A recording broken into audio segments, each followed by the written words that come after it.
আজ আমি আপনাদের বানিয়ে দেখাচ্ছি খুবই টেস্টি ক্রিস্পি আলু মশলা স্যান্ডউইচ। এটা আপনারা ঝটপট বানিয়ে তৈরি করে নিতে পারবেন। সকালে বা বিকালে টিফিনেও এটা আপনারা বানাতে পারেন। নমস্কার, আমি অর্পিতা, ফ্লেভার উইথ অর্পিতার চ্যানেলে আপনাদের সকলকে স্বাগত। তাহলে চলুন শুরু করা যাক আজকের রেসিপি। সবার প্রথমে আমি আলুর মশলাটা তৈরি করে নেব। এর জন্য একটা কড়াই নিয়েছি 2 চামচ তেল, আর ওর মধ্যে দিয়ে দিচ্ছি হাফ চামচ জিরে আর হাফ চামচ সর্ষে। এটাকে 4-5 সেকেন্ডের জন্য একটু নাড়িয়ে নেব। এবার এর মধ্যে আমি অ্যাড করে দিচ্ছি একটা মিডিয়াম সাইজের পেঁয়াজ। পেঁয়াজটাকে আমি একদম মিহি করে কুচিয়ে নিয়েছি। আমরা 2-3 মিনিটের জন্য এটাকেও ফ্রাই করে নেব। পেঁয়াজটাকে ভেজে বেশি ব্রাউন করব না, খালি সফট করে নেব। পেঁয়াজটা আমাদের সফট হয়ে গেছে।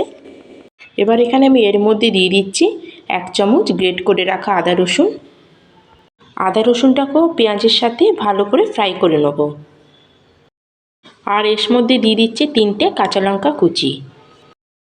এবার সব কিছুকে আমি একটু ফ্রাই করে নেব।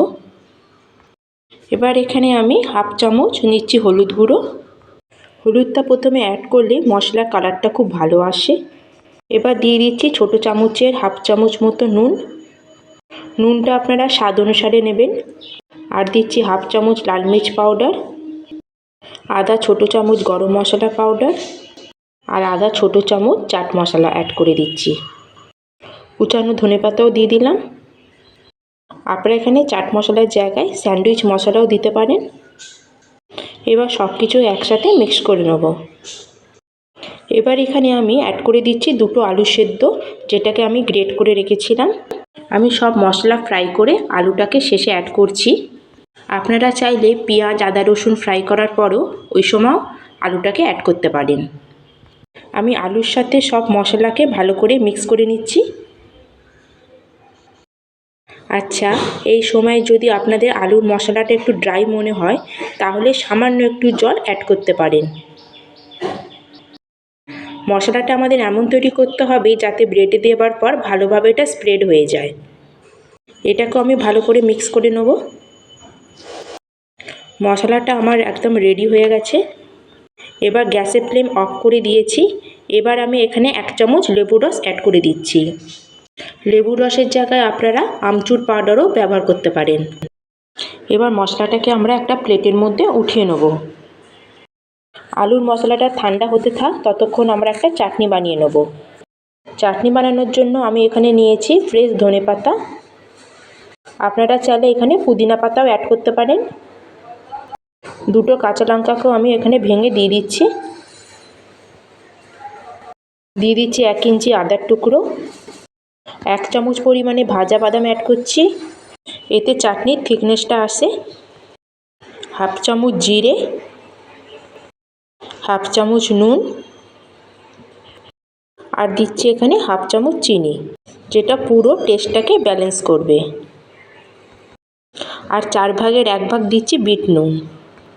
আর সবার শেষে এখানে দিয়ে দিচ্ছি 1 চামচ মতো লেবুর রস। এবার অল্প একটু জল দিয়ে এটাকে আমি পেস্ট বানিয়ে নেব। এই দেখুন বন্ধুরা, আমার ধনেপাতার পেস্ট একদম রেডি। একটা বাটির মধ্যে আমি এটাকে ঢেলে নিচ্ছি। স্যান্ডউইচের জন্য এরকম ঠিক চাটনি লাগবে। এবার আরেকটা বাটির মধ্যে নিচ্ছি আমি 3 চামচ টমেটো সস। আর এর মধ্যে দিয়ে দিচ্ছি 1 চামচ পরিমাণে রেড চিলি সস। এটাকে এবার একটু মিক্স করে নিচ্ছি। এই দেখুন বন্ধুরা, আমার দুখানা চাটনি রেডি হয়ে গেছে। এবার আমি স্যান্ডউইচ বানানো শুরু করব। আমি এখানে 4টে ব্রেড স্লাইস নিয়েছি। 2টো ব্রেড স্লাইসে গ্রিন চাটনি লাগাবো, আর 2টো ব্রেড স্লাইসে লাগাবো রেড চাটনি। প্রথমে 2টো ব্রেড স্লাইসে আমি গ্রিন চাটনিটা লাগিয়ে নিচ্ছি। যদি গ্রিন চাটনিটা ঠিক না হয়, তাহলে স্যান্ডউইচ ক্রিস্পি তৈরি হবে না। চাটনি যদি বেশি পাতলা হয়, তবে চাটনির যে জলটা সেটা ব্রেড সোক করে নেবে, আর স্যান্ডউইচ ক্রিস্পি হবে না। আমি এখানে যে টমেটো সস আর রেড চিলি সস মিশিয়ে লাগাচ্ছি। আপনারা চাইলে তেঁতুলের চাটনি বা শেজওয়ান চাটনিও লাগাতে পারেন, যেটা আপনাদের পছন্দ। দেখুন, আমি 4টে ব্রেডের স্লাইসে এইভাবে তৈরি করে নিয়েছি চাটনি লাগিয়ে। এবার দুটো ব্রেড স্লাইসে আমি আলুর মশলাটা স্প্রেড করে দেবো। আপনারা চাইলে আলুর উপরে চিজ গ্রেট করেও দিতে পারেন বা চিজ স্লাইসও দিতে পারেন, কিন্তু আজ আমি এখানে খালি আলু আর চাটনি দিয়েই বানিয়ে তৈরি করব। এই দেখুন বন্ধুরা, আমার স্যান্ডউইচ রেডি হয়ে গেছে। এবার আমি পাউরুটির উপরে এরকম করে বাটার লাগিয়ে নেব। এইদিকে আমি গ্যাসে তাওয়া বসিয়ে দিয়ে গরম করে নিয়েছি। যেই সাইডে বাটার লাগিয়েছিলাম সেটা নিচের দিকে দিয়ে দেবো, আর উপরে আমি বাটার লাগিয়ে নেব।